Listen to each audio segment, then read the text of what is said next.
The Great Summer Escape can always be a stressful time, sorting insurance, confirming bookings and renewing passports, just some of the admin that can trip up travellers.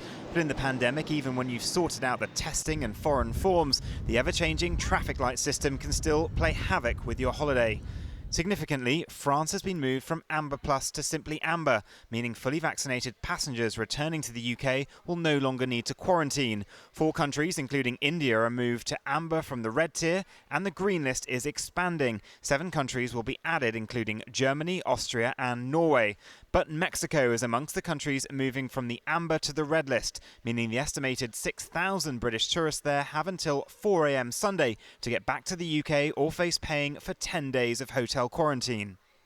The recategorisation follows days of internal squabbles within the government, with the Chancellor Rishi Sunak reportedly pressuring the Prime Minister to make travel easier. So these are the changes for the next 3 weeks, and barring, you never know with coronavirus, of course, but barring any unforeseen changes, we won't be saying more about these countries for another 3 weeks. But Labour say the government are still making it too complicated. Anybody who's been trying to organise a holiday this summer has got their head in their hands because almost on a daily basis we've had a changing system, changing colours, U-turns left, right and centre. We've been saying since the beginning of the summer, have a simplified system. Passengers here at Gatwick seemed glad to be getting away, but there was a sense of anxiety.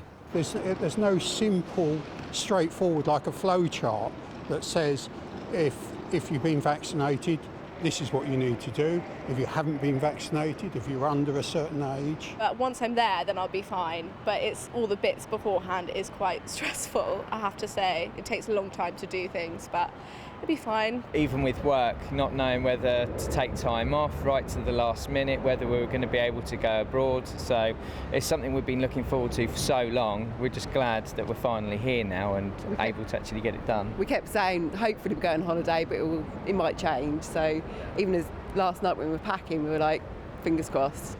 The beleaguered travel industry believes many people are still too nervous to jet off though. It's still very complex for consumers to really get on top of what the rules are. And unfortunately, that's undermining confidence. So we don't feel this move will be good enough to save the August summer season.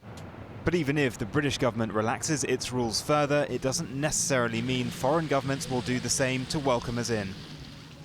Well, Vincent joins us live now from Gatwick. It's not looking the busiest there at the moment, but there's also been changes in advice, Vincent, for people going to Spain, hasn't there?